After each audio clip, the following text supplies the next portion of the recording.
앞서 말씀드린 것처럼 동학개미와 함께 코로나 이후에 서학개미 열풍도 굉장했었습니다. 지금 뭐 보유 금액으로는 테슬라가 단연 1등인데 최근 한 달 동안에 매수한 종목이나 ETF를 보시면 굉장히 다양한 자산의 서학개미들의 활동이 폭넓게 진행이 되고 있습니다.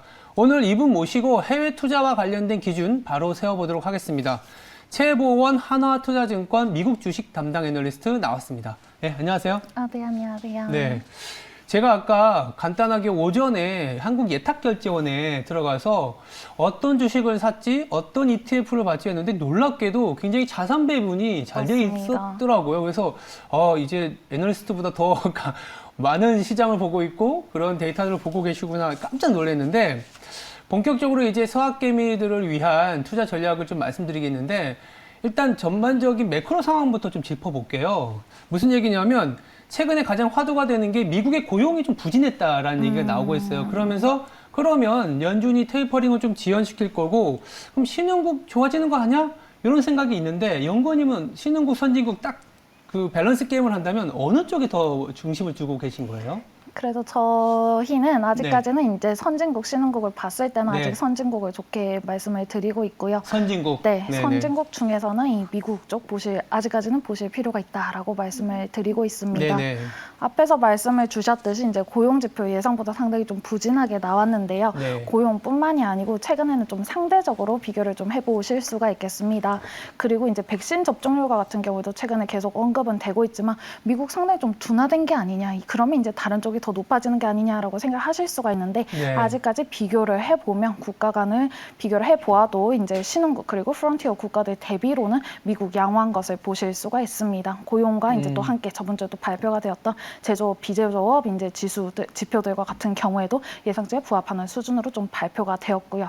그렇기 때문에 하나 가지고 최근에는 상당히 좀 이슈가 워낙 좀 빠르게 오르다 보니까 이슈가 되고는 있지만 최근에 다양한 지표들을 함께 좀 비교를 하셔서 보셔야 되는 시국이다라고 좀 말씀을 드릴 수가 있겠습니다. 그러니까 이제 말씀하신 게 사실 시장에서 워낙 지난주에 고용 지표가 조금 잭슨홀 이후에 뭐 파월 연준 의장이 인플레이션은 충족했는데 고용을 좀 보고 있다 하다 보니까 잭슨홀 이후에 봐야 될 건 뭐지? 고용이야. 근데 생각보다 20만 명 수준으로 나오니까 쇼크? 맞습니다. 그러면 뭐 이제는 좀 신흥국이 좀 봐야 되는 거 아니야? 라고는 하겠지만 연구원이 보시기에는 그래도 백신 접종률 그리고 FDA에서 화이자를 공식으로 승인했기 때문에 이제 관공서나 학교에서 또 가파르게 올라올 거고 더불어서 이제 미국의 전체적인 경기나 이익을 보자는 말씀이신데 한 가지 더 얘기 드리자면 그럼 이렇게 얘기하면 꼭 나오는 게 근데 미국은 비싸잖아. 이런 얘기가 나오거든요. 이거 어떻게 생각하세요? 사실은 비싸다는 게 잘 아시겠지만 이게 밸류에이션 쪽에서 이제 좀 비교를 해보실 수가 있겠는데 그게 이제 어닝이 어떻게 되는가도 함께 보셔야 됩니다. 단순히 이제 지수가 오르는 게 아니라 근데 여기서 한번 살펴보시면 2분기가 상당히 예상보다도 크게 성하는 수준으로 양호했고 여기다가 자체가요? 미국이 그리고 3분기와 같은 경우에도 그리고 연간 기준으로 보셔도 어닝스 계속해서 개선이 되는 모습이 보이고 있습니다.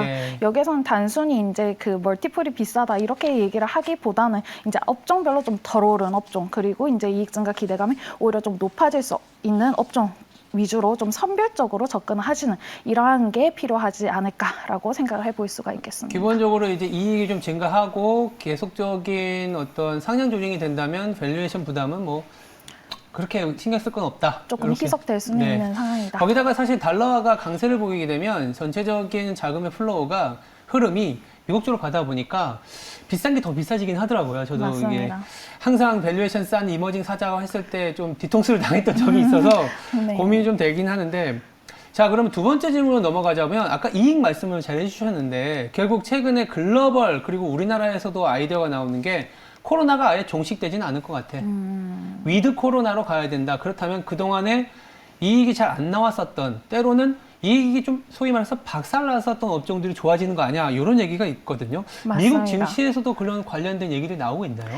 방금 이렇게 말씀해 주셨듯이 어디가 좀 망가졌다, 여기가 회복된다 이런 얘기가 아직까지도 나오고는 있습니다. 하지만 체감적으로도 느껴지실 게 코로나19 확산 직후에는 코로나19 수혜 업종들이 확실히 올랐고 그렇죠. 그 이후에는 코로나19 피해 업종들이 함께 오르는 이러한 모습들이 보여졌습니다. 네. 하지만 지난주도 한번 살펴보시면 코로나19 피해 업종들 올랐다가 최근에 좀 조정을 받는 모습이 보여지고 있고 네. 그렇다고 이제 수혜 업종이 계속 오르냐 그런 모습도 아닌 게 보여집니다. 그런 만큼 지금과 같은 경우에는 피해서 회복을 하는 기업들 그 중에서도 회복을 넘어서는 성장을 보여줄 수 있는 이러한 기업들 위주로 좀 들어가실 필요가 있으시겠고요. 네. 그렇기 때문에 회복 피해로 이제 양분해서 보시기보다는 조금 더 한 단계 더 들어가셔서 보셔야 되는 시점이다. 이렇게 말씀을 드리고 싶습니다.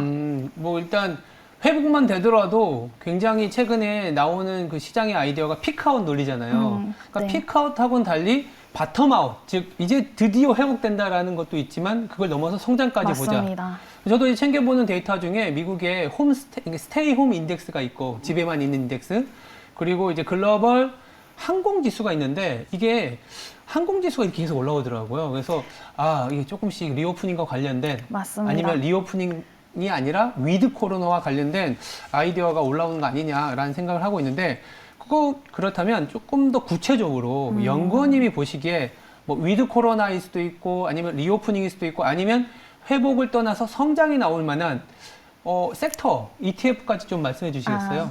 네, 방금 항공지표 이렇게 말씀을 주셨는데 그런 지수들도 중요하지만 그거를 세분화해서 역내, 역외로도 최근에는 좀 구분을 그렇죠. 해서 네. 보실 필요가 네. 있습니다. 뭐 예를 말씀을 드리면 여행업종과 같은 경우에도 예전에는 아까 말씀드렸듯이 한 번에 빠졌다가 한 번에 올라는 이런 모습들이 보여졌는데 최근에는 그 중에서도 상당히 좀 이제 양분화되는 모습이 보여집니다. 뭐 예로 말씀을 드릴 수가 있는 게 ETF로도 함께 말씀을 드릴 수가 있겠는데요. 네. 여행업종의 대표적인 ETF로는 PJ 그리고 어웨이와 같은 ETF들이 있습니다. 네. 하지만 PJ와 같은 경우에는 컨택트 기업들이 또 많이 포함이 되어 있고요. 네. 어웨이와 같은 경우에는 플랫폼 기업들이 상위에 좀 포함이 되어 있습니다. 네. 그러다 보니까 연초 대비로는 그 컨택트 기업들 빠르게 올라오면서 PJ와 같은 경우가 올라가는 모습이 보여지지만 최근에 한번 살펴보시면 상대적으로 좀 눌려 있었던 어웨이의 반등폭이 상대적으로도 크게 나타나고 있습니다. 그런 만큼 동일한 여행업종 내에서도 좀 눌려 있는 플랫폼 업종들 지금 한번 또 보실 필요가 있겠다라고 말씀을 드릴 수도 있겠고요. 어웨이라는 게 이제 그거죠. 그 종목 미국의 코드. 그러니까 네. AWAY. 맞습니다. 미국은 진짜 잘 짓더라고요. 맞습니다. 그래서 그게 이제 뭐 이제 투자하시는 분들은 들어가면 뭐 애플이게 되면 AAPPL이고 네네. 어웨이는 이제 ETF인데 맞아요. 뭐죠? AWAY. 갑자기 생각이 안 나네요. 네네. 그래서 저도 그 ETF를 보니까 놀랍게도 미국이 한 반 정도 되고 맞습니다. 한국도 들어 있었어요. 한국도 있죠. 네. 한국에서도 이제 그 하나투어 이런 기업들이 네. 가끔 포함이 되어 있는 걸 보실 수도 롯데관광개발도 들어가 있고요. 있고 그래서 네. 만약에 전 세계의 리오프닝과 관련된 ETF를 하나 고르자 하면 어웨이 이거 사면 되겠다 이런 생각도 좀 들긴 들었습니다. 맞습니다. 그 확실히 뭐 이게 차트에는 안 나오는데 최근에 한번 그려보시면은 확실히 어웨이 ETF가 조금 덜 오른 만큼 이제 최근에 반등은 크게 하고 있는 것을 또 보실 수가 있습니다. 그리고 약간 이게 리오프닝 중에서도 저도 이 방송 앵커하면서 자주 얘기했던 게 카지노였거든요. 네네. 한번 카지노 얘기도 한번 해볼까요? 대표적인 리오프닝 주식이긴 하거든요. 맞습니다. 네. 여행업 내에서도 레저 내에서도 이제 카지노 업종들 최근에 또 말씀을 드리고 있는데 네. 사실은 카지노 업종들이 한 번에 올라오는 게 아니에요. 이렇게 생각을 할 수가 있는데 크게 세 가지로 좀 구분할 수가 있습니다. 네. 미국을 기반으로 하고 있는 카지노, 그리고 아시아를 기반으로 하고 있는 카지노, 그리고 온라인을 기반으로 하고 있는 카지노인데요.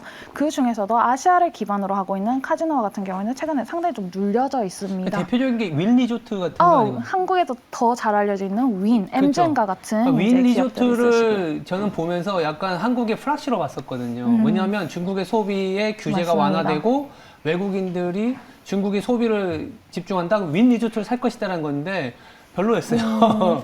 윈보다는 저는 이제 MGM을 조금 더 긍정적으로 말씀을 드리고 있고요. 이런 식으로 상당히 한국에서 봐서는 똑같이 보일 수가 있겠지만 그렇죠. 그 주주 지분들도 한번 살펴보시면 상대적으로도 중국의 영향을 좀 제한적으로 받을 수 있는, 미중 갈등이 심화되더라도 영향 제한적으로 받을 수 있는 게 MGM이다 보니까 MGM 좀 더 긍정적으로 말씀을 드리고요. 최근에 언택트 쪽도 계속 추가를 하고 있는 만큼 네. 상대적으로 보실 수가 그러니까 있겠습니다. 이제 뭐 확실히 이제 무역 갈등이나 이런 리스크 요인에서 좀 벗어난 MGM 쪽이 오히려 더 상대적으로, 예, 네. 좋아 보인다라는 거고요. 그러면 마지막으로 최근에 이제 글로벌 증시가 사실은 미국은 계속 사상책을 찍고 있지만 이머징은 또 불안한 상황이거든요. 그렇다면 미국 증시로 투자할 때 리플레시 기준이 좀 있을 것 같아요. 꿀팁이라고 할까요? 네. 꿀팁이랄까 지금 뭐 새롭게 공격적으로 네. 들어가기는 사실은 좀 힘들 수가 있는데 이번에 2분기 실적 발표가 끝난 상황입니다. 그리고 네. 거의 다 끝난 상황이고 3분기 실적 발표 앞두고 있는 상황인데 여기에서 이익 증가 기대감이 확실히 좀 받쳐주는 이러한 기업들 위주로 좀 들어가시면 좋지 않을까 싶고요. 앞에서도 예시로 좀 말씀을 드렸지만 단순히 언택트, 컨택트로 구분을 하기보다는 컨택트 업종, 즉 회복이 기대가 되는 업종 내에서도 언택트의 스타일을 또 가지고 있는 이러한 기업들 위주로 또 접근을 해보실 수가 있겠습니다. 지표는 아까 말씀 주신 당연히 이제 금리를 흔들 수 있는 그리고 주택 지표들 이제 최근에는 계속 좀 보셔야 되실 필요가 있으시고요. 여기에 더해서 환율도 최근에는 달러가 조금 약세로 좀 낮아지는 모습이 보여주고 있기 때문에 그런 측면도 함께 봐주시면 좋으실 것 같습니다. 근데 미국 투자를 하는 데 있어서 사실은 굉장히 봐야 될 게 많은 것 같아요. 맞습니다. 그리고 뭐 주택 지표도 말씀하셨는데 최근에 주택 가격이 워낙 높이 올라가니까 아마 제 생각에는 물가까지 영향을 주면 주택은 네. 지표도 중요하고 물가는 당연히 이제 압박을 주기 때문에 연관이 되어 있다라고 보실 수 있어요. 근데 한 가지 더 보셔야 되고 네네. 한국에는 좀 더 안 알려진 게 그 지표가 발표된 직후에 바로 바이든이 정책을 발표를 했거든요. 아, 바이든이? 네네. 3년 이내에 이제 10만 네. 채를 공급을 하겠다. 근데 여기에서 수요를 규제하는 게 아니고 공급을 늘려 나가겠다는 측면으로 계속해서 얘기를 하고 있다는 측면도 네. 함께 여력이 되면 봐주시면 네, 좋으실 것 알겠습니다. 같습니다. 그런 부분에서 얘기를 하신 거네요. 네. 알겠습니다. 지금까지 이제 하나투자증권의 최보원 미국 주식 담당 애널리스트였습니다. 감사합니다. 네, 감사합니다.